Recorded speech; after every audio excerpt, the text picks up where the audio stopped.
और अब बड़ी खबर है भोपाल से। एमपी में ओबीसी वर्ग को 27% आरक्षण देने के मामले पर सीएम डॉक्टर मोहन यादव ने बयान दिया। कहा कि 27% आरक्षण देने को लेकर केस चल रहा है। हमारी सरकार बनने के पहले से ही ये केस चल रहा है। 27% आरक्षण लागू करना, ये भी उन्होंने कहा। सुप्रीम कोर्ट को सरकार का जो पक्ष है वो जल्द से जल्द बताया जाएगा। सुप्रीम कोर्ट जो फैसला करेगा उसे लागू भी किया जाएगा। मामले पर सरकार ने स्पष्ट राय तय करने का फैसला भी कर लिया है।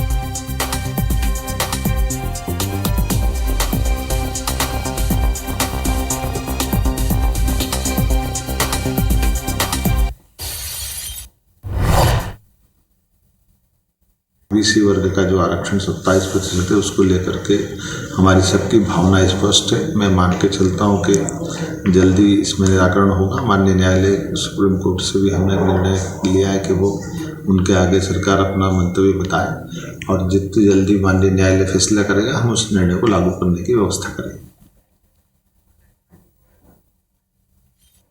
तो सीएम डॉक्टर मोहन यादव ने कहा कि 27% ओबीसी आरक्षण लागू करना है, लेकिन कोर्ट का जो निर्णय होगा, जो फैसला होगा, उसे माना जाएगा और जल्द ही सरकार अपना पक्ष, सरकार पूरी जो रिपोर्ट है, अपना जो पक्ष है इस मामले को लेकर, वो जल्द ही सुप्रीम कोर्ट को सौंपेगी। विवेक पटैया ज्यादा जानकारी के लिए हमारे साथ लाइव जुड़ गए।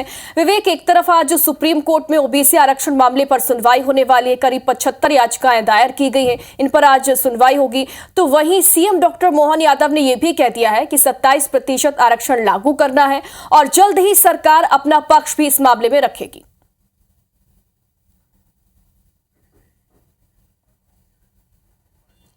देखिए, ओबीसी आरक्षण को लेकर लगातार जो है मध्य प्रदेश में सियासत होती रही है और विधानसभा चुनाव में भी यह मुद्दा उठा था। उसके ठीक पहले जब कमलनाथ सरकार ने ओबीसी आरक्षण को लेकर जो है घोषणा की थी और उसके बाद ये मामला कोर्ट में गया, उसके बाद एक के बाद एक कई याचिकाएं जो है ओबीसी आरक्षण को लेकर जो है अदालत में लगती गई और अलग अलग जो भर्ती परीक्षाएं हैं उनमें आरक्षण के चलते जो है रिजल्ट पर रोक लगी, परीक्षाओं पर रोक लगी।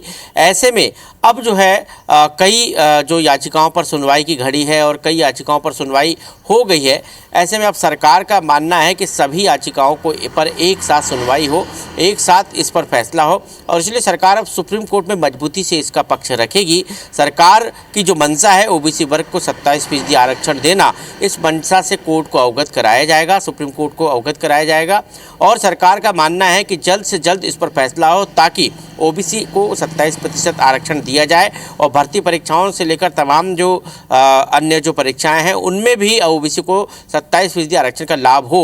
ये सरकार का मंतव्य है, ये कोर्ट को बताया जाए। ये मुख्यमंत्री ने कल बैठक में निर्देश दिए। विधि विभाग के और सामान्य प्रशासन विभाग के अधिकारियों के साथ मुख्यमंत्री ने बैठक की थी और उस बैठक में इस पर चर्चा हुई है क्योंकि कोर्ट में ये मामला चल रहा है और लगातार जो है विपक्ष ये आरोप लगा रहा है कि कोर्ट में सरकार मजबूती से पक्ष नहीं रख रही है और इसलिए अब स्थिति सरकार ने स्पष्ट कर दी है कि सरकार की जो मंशा है ओबीसी वर्ग को 27% आरक्षण देने की, वो मंशा कोर्ट में बताई जाएगी और जल्द से जल्द इस पर सुनवाई हो ताकि इस वर्ग को इसका लाभ दिया जाए। ये भी प्रयास किए जाएंगे, मुख्यमंत्री ने कहा है। अब देखना होगा क्योंकि लगातार जो अलग अलग याचिकाएं हैं उन पर अलग अलग फैसले आ रहे हैं, जिससे कहीं ना कहीं जो है एक भ्रम की स्थिति भी पैदा हो रही लोगों के मन में कि एक याचिका पर फैसला आता है और उसके बाद ये कहा जाता है कि ओबीसी वर्ग को 27% आरक्षण देने का रास्ता खुल गया है, लेकिन वो फैसला पर्टिकुलर उसी याचिका के ऊपर होता है और ऐसे में कहीं ना कहीं जो है फिर राजनीति भी होती है। इसलिए सरकार का मानना है कि सभी याचिकाओं पर अलग अलग जो है जो केस चल रहे हैं उसको लेकर सुप्रीम कोर्ट में कहा जाएगा कि सभी पर एक तरह से फैसला आए और उसका लाभ जो है ओबीसी वर्ग को मिले। बिल्कुल देखना होगा कि जब एक साथ इन याचिकाओं पर सुनवाई होगी तो क्या फैसला होता है। बहुत बहुत शुक्रिया आपका।